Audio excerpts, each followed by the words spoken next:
Now, take the base and place it directly by the mark you made in the ceiling. Next, we need to measure the ceiling height so we can calculate if any extensions are needed.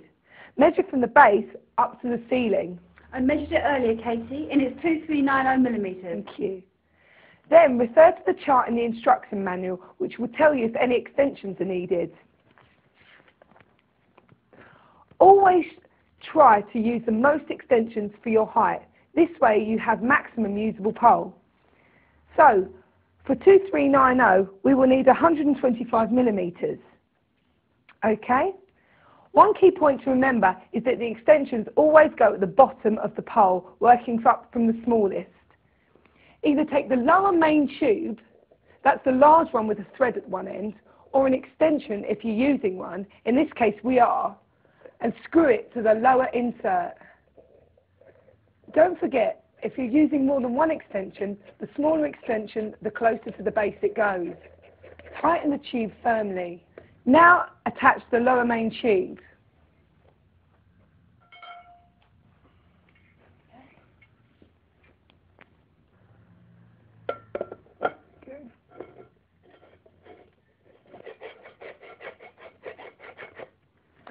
Now, let's put the upper pole unit together. First, take the adjuster unit and making sure that the locking nut is at the top of the threaded rod, like so. Okay. Now, screw the adjuster rod into the top of the upper tube until the locking nut is flush with the top.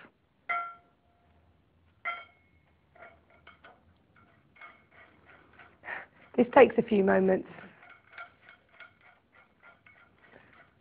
Thanks, Jill. This is what it looks like when it's flush. Now we need the adjuster cover. Take the adjuster cover and slide it up from the bottom of the tube till it covers the O-ring by 5 to 10 millimetres and is held in place. Finally, checking that the cover flange is mounted in the correct way up, that's with the raised part pointing upwards. Put the ceiling dome onto the adjuster. Thank you.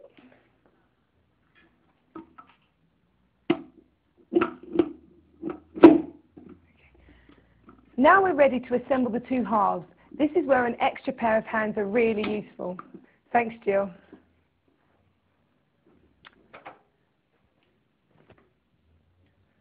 Put the ladder next to the base and place the whole of the upper assembly on top, screwing it down until it's tight. Thanks, Jill.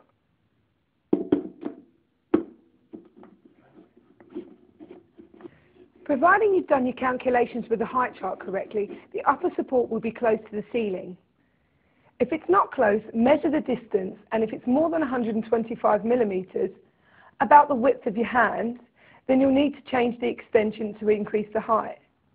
It's extremely important you do not extend the adjuster rod more than 125 millimetres. If you're happy the upper support is close enough to the ceiling, then unscrew the adjuster anti-clockwise. This will tighten the pole. Turning it clockwise releases the pole.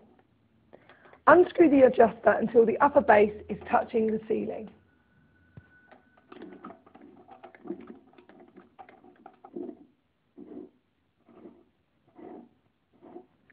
Now you've got this far, the next piece is very important. You need to make sure that the dome is flat with the ceiling. To do this, you push the dome up against the ceiling and continue to unscrew the adjuster by hand. Don't use the spanner, just tighten and tighten firmly. Okay, having checked the pole won't fall over, you need to check that the pole is vertical.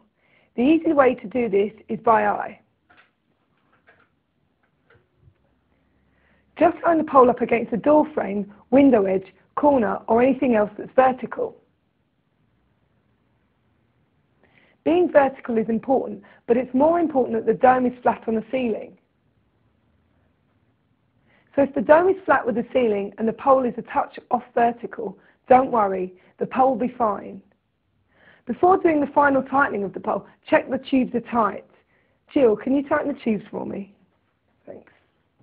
Standing on the base and starting from the bottom, insert the rod and tighten firmly.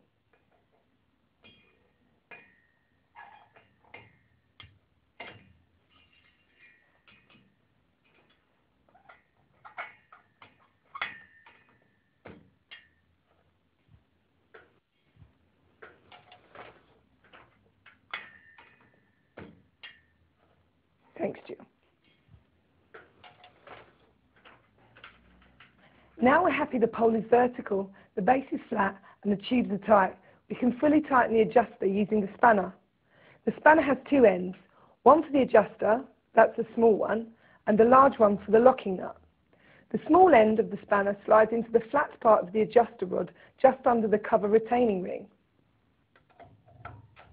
Tighten the adjuster anti-clockwise until there's good pressure against the spanner.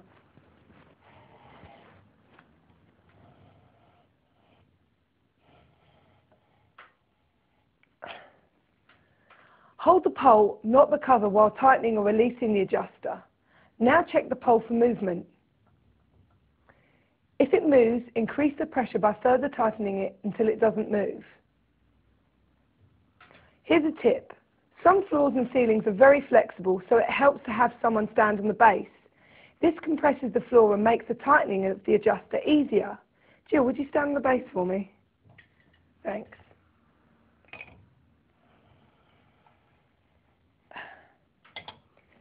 If you're happy there's no movement, wind down the locking nut to the top of the pole and tighten with the spanner. Hold the pole while you're doing this.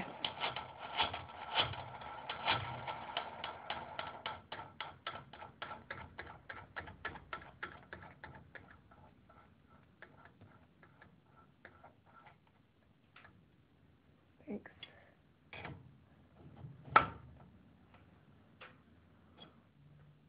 Finally, carefully slide the adjuster cover up over the retaining ring. Push in the two spring clips and lock the cover in place.